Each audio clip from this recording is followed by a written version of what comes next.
Según el artículo 1 de la Ley General de Mecanismos Alternativos de Solución de Controversias, es de orden público, de interés social y de observancia general en todo el territorio nacional.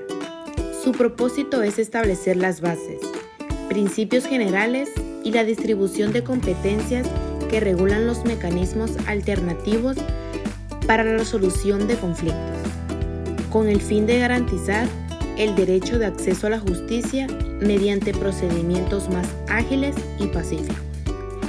Esta regulación se sustenta en los artículos 17 y 73, fracción 29A de la Constitución Política de los Estados Unidos Mexicanos. Además, dispone cuando la ley no contemple alguna situación, se aplicará de manera supletoria en el Código Nacional de Procedimientos Civiles y Familiares. El artículo 2 nos dice quiénes pueden aplicar los mecanismos alternativos de solución de controversias. Es decir, establece qué personas están autorizadas para facilitar estos procesos y bajo qué condiciones. Estos mecanismos pueden ser aplicados para dos figuras claves, los facilitadores y los abogados colaborativos. Ambos deben estar certificados y esta certificación solo la pueden otorgar los poderes judiciales o los tribunales de justicia administrativa. También se recalca que la certificación es clave. Esto significa que no cualquiera puede actuar como facilitador o abogado colaborativo, sino únicamente quienes cuentan con el aval oficial del Poder Judicial o de los tribunales administrativos. La certificación asegura que estas personas tengan la preparación adecuada y que el proceso se realice de manera profesional y confiable.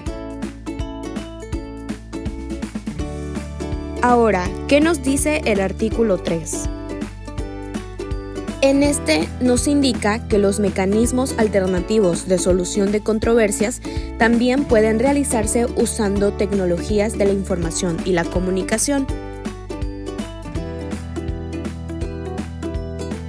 Nos permite usar de la tecnología y de sistemas en línea para resolver conflictos, como puede ser a través de una plataforma en línea, videollamadas o aplicaciones seguras.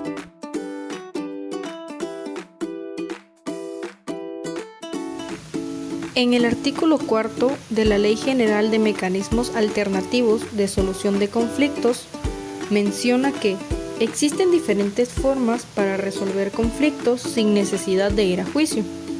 Como primer lugar, tenemos la negociación. En estas, las partes dialogan directamente con o sin ayuda de un tercero para llegar a un acuerdo. En segundo lugar, encontramos la negociación colaborativa. Esta es similar, pero con asesoría de abogados especializados en soluciones pacíficas.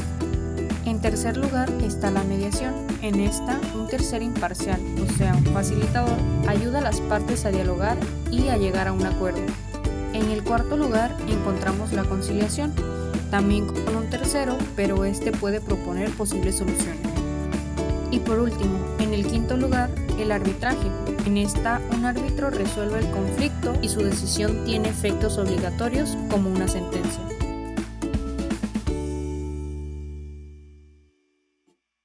Establecer con claridad las definiciones básicas que se utilizarán en toda la ley. Acciones y acuerdos. Se incluyen las acciones preventivas, obligaciones acordadas para evitar conflictos, el consentimiento informado, aceptación libre y consciente de las partes, el convenio, documento físico o electrónico donde constan los acuerdos. También se menciona la suscripción como la firma formal del convenio por las partes y la persona facilitadora. Instituciones y órganos. Los centros públicos de mecanismos alternativos de solución de controversias federales y estatales, los centros públicos en materia de justicia administrativa, así como los centros privados. Se establecen también el Consejo Nacional de Mecanismos Alternativos de Solución de Controversias y el Consejo de Justicia Administrativa. Se contemplan los tribunales de justicia administrativa como actores relacionados, personas que intervienen, las personas físicas o morales que participan en la solución del conflicto. La persona abogada colaborativa certificada para acompañar procesos de negocios. La persona facilitadora, también certificada, encargada de proporcionar la comunicación y el acuerdo. Procesos y herramientas tecnológicas. La justicia restaurativa, centrada en reparar daños y evitar reincidencia.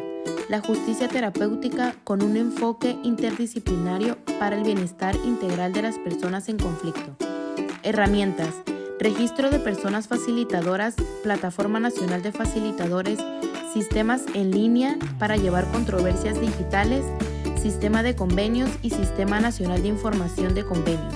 Se introduce además la solución de controversias en línea como procedimientos no jurisdiccionales mediante sistemas digitales. Bueno, ahora veremos el artículo 6, que trata de los principios rectores de esta ley. Primero, en cuanto a la competencia, este artículo aplica en todos los procedimientos de mecanismos alternativos de solución de controversias, ya que involucra a las partes como a los facilitadores, a las abogadas colaborativas y a las autoridades, quienes deben garantizar siempre procesos justos y respetuosos de los derechos humanos. Aquí la ley señala que todos los que intervienen deben actuar con honestidad, parcialidad, neutralidad y la buena fe. Por eso, el acceso a la justicia alternativa, la autonomía de la voluntad y la buena fe son esenciales.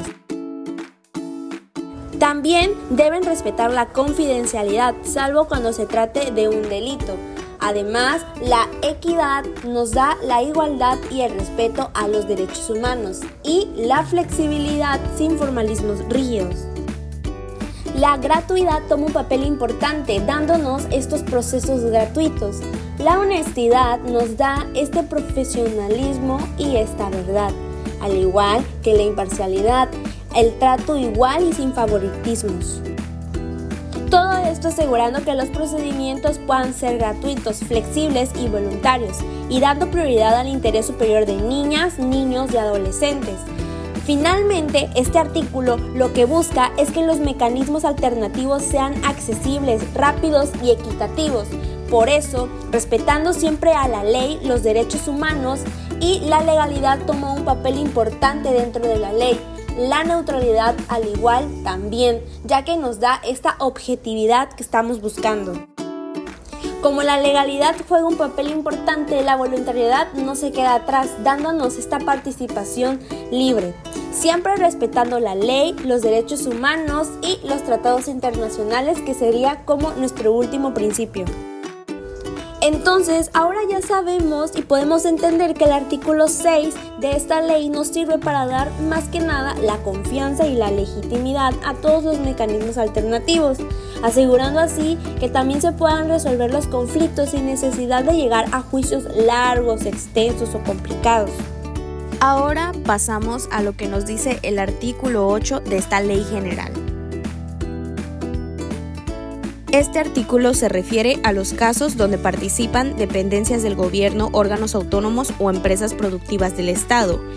Aquí establece que cuando ellos usan estos mecanismos tendrán el mismo alcance y efectos jurídicos que indica la ley, así como en las leyes federales o locales.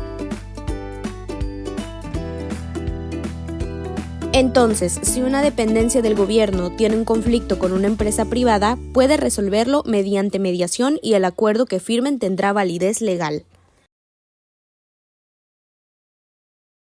Para finalizar, pasamos al artículo 7. Este establece quiénes pueden participar en los centros públicos de mecanismos alternativos de solución de controversias. El primero que se menciona son las dependencias públicas, en el cual se encuentran las secretarías e institutos. El segundo son los órganos y organismos de los 3 órdenes de gobierno, que es el federal, estatal y municipal. Por último, los poderes públicos, el cual es el ejecutivo, legislativo y judicial, las empresas productivas del Estado, como por ejemplo Pemex o Comisión Federal de Electricidad, los órganos constitucionales autónomos, los cuales son INE, CNDH, Banco de México, etc. Estas entidades pueden acudir como partes de un procedimiento de solución alterno, a través de sus titulares o bien de sus áreas jurídicas, siguiendo lo que le marquen las leyes y los reglamentos aplicables. Este artículo amplía la competencia de los centros públicos de mecanismos alternativos de solución de controversias. permitiendo que incluso instituciones y entes del Estado participen en ellos para resolver conflictos de forma pacífica y no judicial, siempre que no se afecten normas superiores, el interés público o derechos que no se puedan negociar. Esto ha sido todo por nuestra parte. Gracias por su atención.